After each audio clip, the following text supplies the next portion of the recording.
Gluck. In German, it means luck or happiness. For most people, the word Gluck is also known as the surname of a famous German composer, Christoph Willibald Gluck. On top of that, Gluck is a pseudonym of a British painter, Hannah Gluckstein, who adopted the professional name Gluck in 1918. In the beginning of this film story was literally the word.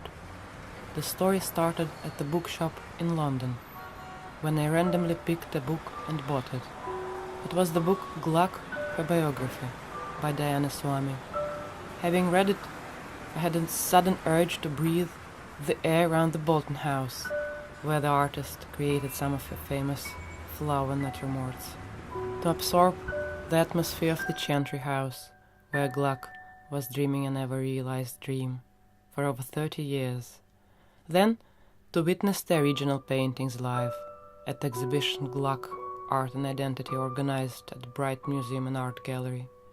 I went from Brussels to London, then to Hampstead, later to Brighton, and furthermore to a small rural town of Steyning in West Sussex. Through this film essay, I would like to share my emotions about the artist I just discovered, a backward look at her happy and sad life.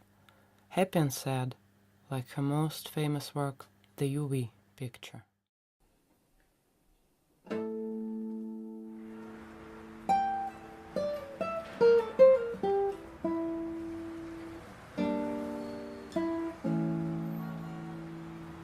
Cocooned in eastern sense of candid peanuts, the Tower Bridge gets idle, shiftless. It stretches gently over the liquid black ink of Thames. Cocooned in knitted scarves of ginger sunset, the chef keeps talking of his native Balkans. The tired faces in red buses sleep the after-work dreams, missing the mise-en-scene. Cocooned in mustard autumn lights of London, the fish under the tower waters sing jazz, go sentimental, write rhyme, free verse, love poems in liquid black ink of Thames. 8 years before her death, Gluck painted this codfish. She found it on the beach. The painting title is Credo, Rage, Rage Against the Dying of Light. It comes from the poem by Dylan Thomas, Do Not Go Gentle into That Good Night. The poet was very worried about his dying father. He wrote the poem to urge him to fight to the last breath. Do not go gentle into that good night. Old age should burn and rave at close of day. Rage, rage against the dying of the light. Gluck has put her thoughts under the God's painting in the catalogue to help people to understand the picture better. I'm living daily with death and decay, and it is beautiful and calming. Something vital emanates.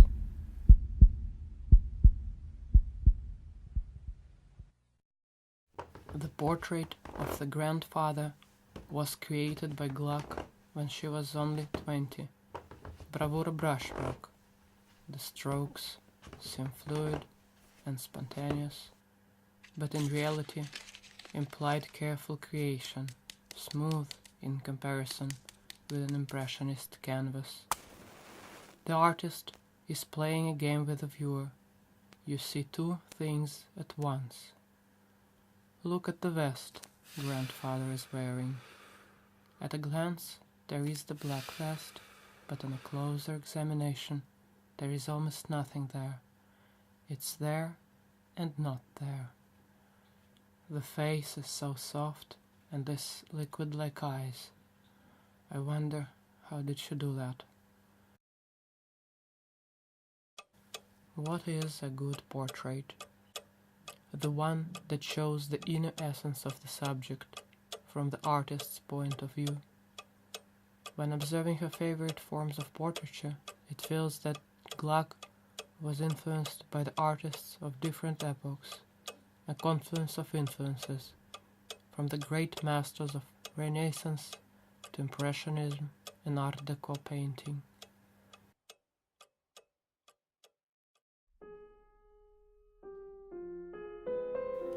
A portrait subject's hands may often reveal more intent than its face. The hands bespeak the designed mood of the painting. The hands on the portrait of Miss Margaret Watts are completely empty and holding nothing, and thus emerge as an element that amplifies the enigma, like Mona Lisa's hands. What does she hide between the fingers, between the notes? Lost in thought, as her eyes look inward. They aren't wandering nor blinking. Shall we take a look inside ourselves? I was befuddled, numb, confronted. The portrait of the Princess Margaret hung in the silence, right before my eyes. The secrets of desire came to light. Felt passion placed itself on most vivid display. The tale of confidence was at its most dazzling. As I got closer, her smile, semi-transparent, inevitably invited the comparison with Mona Lisa, turned into the raw, unvarnished senses. The face competed with gorgeous Da Vinci hands, long fingers with music in between, born for the piano keys. Not a trace of fear, no drama, only sheer self-sufficiency. Nonchalant, Miss Margaret Watts. These elegant hands holding the collar of her coat, every detail of the long fingers and the beautifully modulated shading produces a convincing effect of reality, so that one can almost know the person from her hands. One can easily visualize these arms moving in conjunction with the body.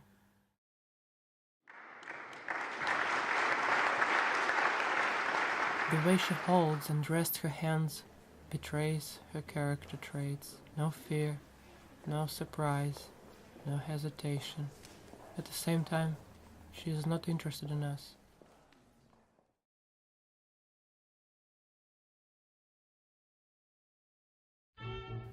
At the end of 1920s, Gluck's father, one of the founders of Lyons and Company, a British coffee house and catering empire, increased her capital, allowing her to purchase a larger home named Bolton House in Hampstead. That's where she created her famous floral paintings, inspired by the flower arrangements of her companion Constance Spry, the famous British Society florist who broke artistic boundaries by mixing hedgerow flowers and formal flowers in one and the same vase. I wander around these motionless, undisturbed, silent flowers, undertaking long spiritual journeys full of sounds, light, and moving memories, while standing still in front of the painting.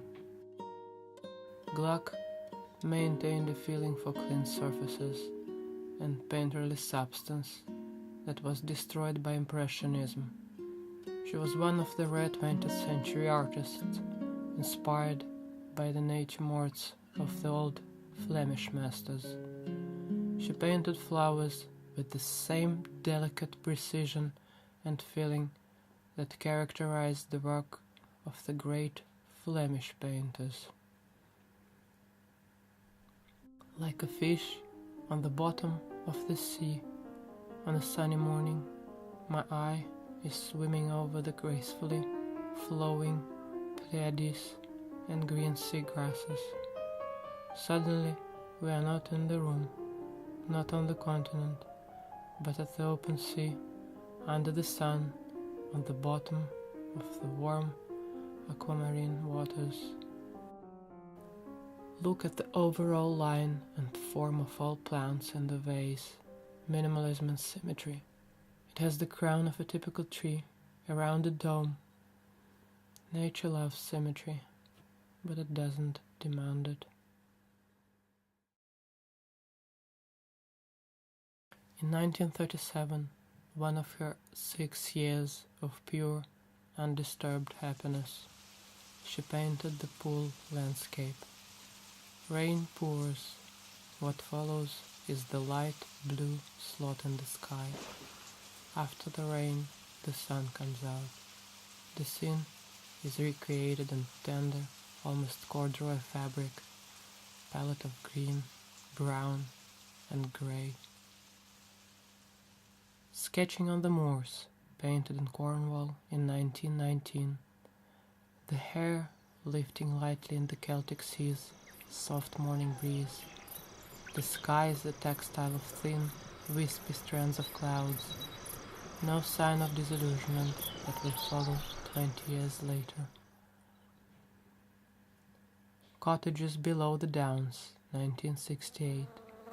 The painter is looking at life from the bottom of the skies. What a sense of depth to apparently clear, mundane afternoon, trying to dig out the poetry of the moment.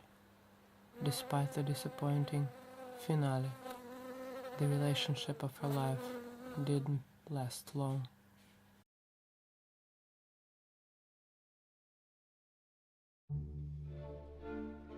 A cold February day in Brighton. The windows of a classic Victorian town museum, Brighton Museum and Art Gallery, are lightened by the sun rays. Martin Pel, a co-curator of the exhibition Gluck, Art and Identity, is sitting in front of us, smiling in unison with the sun, thinking out loud about Gluck. My name is Martin Pel. I'm curator of fashion and textiles at the Royal Pavilion and Museums in Brighton. The initial idea came about with the Gluck exhibition. I did a collections review with Amy Delahaye, who's professor at London College of Fashion.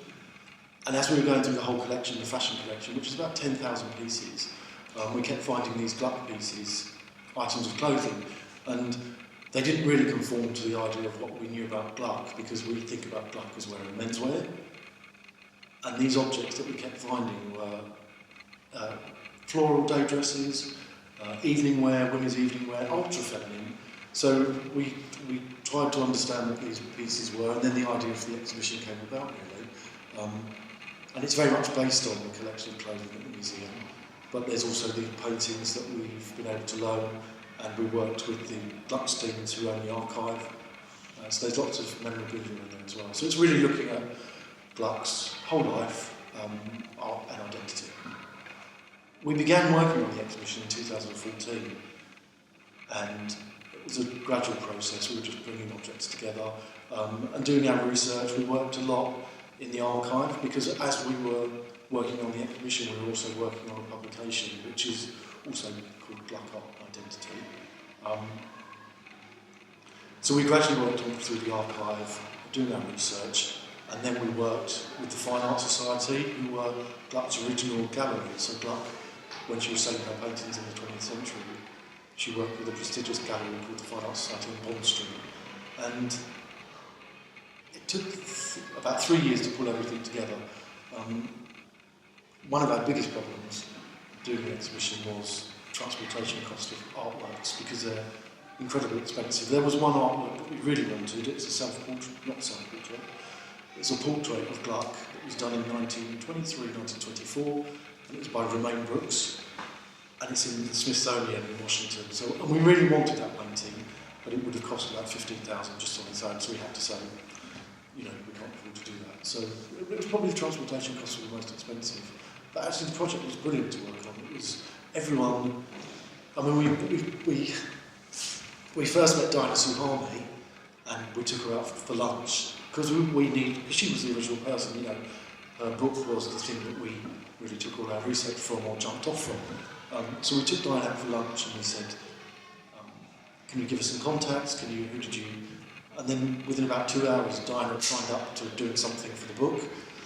Elizabeth Wilson, who's incredible, well-respected social historian, lesbian, dress historian, she just basically said, I'd like to work on a project. And so everyone just sort of came and wanted to work on it. It's been a brilliant, brilliant project.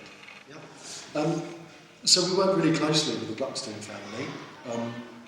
Roy, who looks after the archive, they were incredibly generous. They said, whatever you can use the archive, whatever you find, whatever you say is fine, just so long as it's rooted in fact. And they gave us amazing access. And then we interviewed Gluck's niece. So Roy is Gluck's nephew, and Gluck's niece is Jean Jaffa. And she had brilliant, brilliant stories about Gluck. And Jean Jaffa was a singer. She was married to Max Jaffa, the musician. And Gluck wanted to have a career as a singer when she was young, and then she decided to become a painter. So they had a real connection. And Jean Jaffa was amazing, had brilliant, brilliant stories, and really sadly, she was in her 90s, and the exhibition opened in November, and then sadly Jean passed away in December. So she's no longer with us, but Roy is. But I hope the exhibition and the book is some sort of testament to Jean and her amazing stories.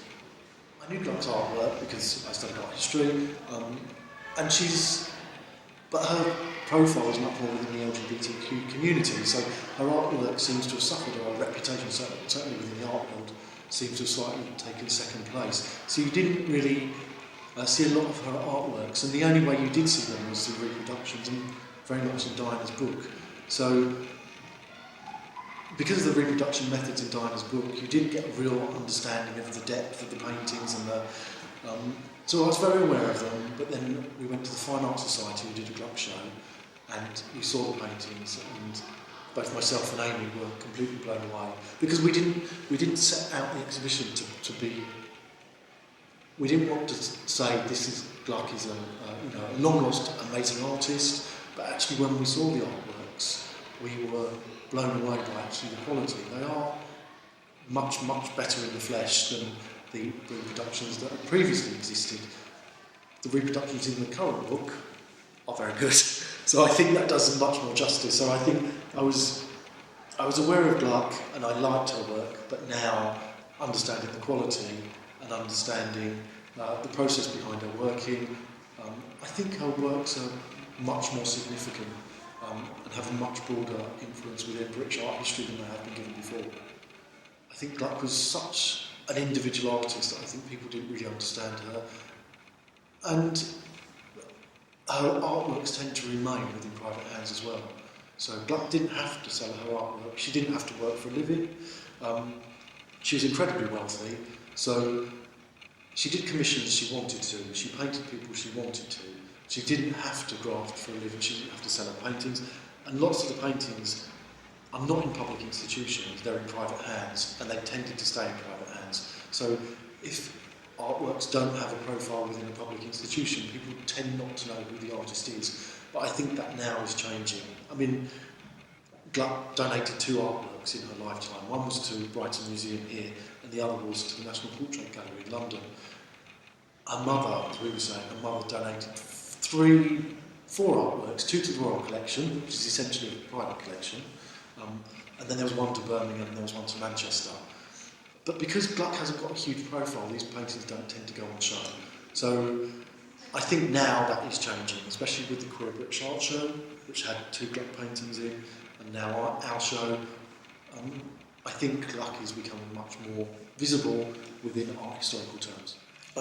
One of the paintings that we've got in the exhibition is a self-portrait of Christopher Stuart Clark, and he was a 7-year-old boy, and he lived opposite Gluck in the 1940s. And Gluck, as we said before, she doesn't need to work for a living. She painted him because she wanted to paint him, and he said it was he came through to us. There was a BBC television programme on Gluck, and he saw the programme, and then he realised we were making an exhibition. So he contacted the museum and said he had this portrait of himself when he was 7 years old, and it's not been seen because it's always been in his house. So he came down. He's a lovely guy. He ended up teaching at Eton, and he taught Prince William and Prince Harry history, I think. And he now does lots of stuff, work for charity in China. Fascinating guy, and the portrait is brilliant. It looks exactly like him, but he said that the portrait took about 2 years to paint because in the end, he was 7 years old, but in the end the shirt and the tie didn't fit him. So he was squeezed into a shirt and tie that didn't fit. But it's a brilliant portrait, and it's one of my favourites because of that story. But then related to that as well is his parents owned Lords and Ladies, the painting with the black background and the arum lilies, and it was over his fireplace as a child, and he sort of grew up with that painting and he loved it. And then in the 90s his mother sold it, and he said to me, I wonder where it's gone. And thankfully we were able to find that painting, and it's in the exhibition. He was thrilled to see it again when he came to the private view. So that was really nice for us to be able to bring sort of something back to Christopher. And then the other painting, I suppose, is, what did we say? The Devil's Altar, yeah. Oh, so the Devil's Altar was donated by Gluck to Brighton Museum in 1953. It's one of Gluck's biggest paintings. It's of a flower called a datura, and its sort of common name is the Angel's Trumpet. But Gluck subverted that and called it the Devil's Altar, and it was painted in 1932, which is the year that Gluck began her relationship with Constance Spry.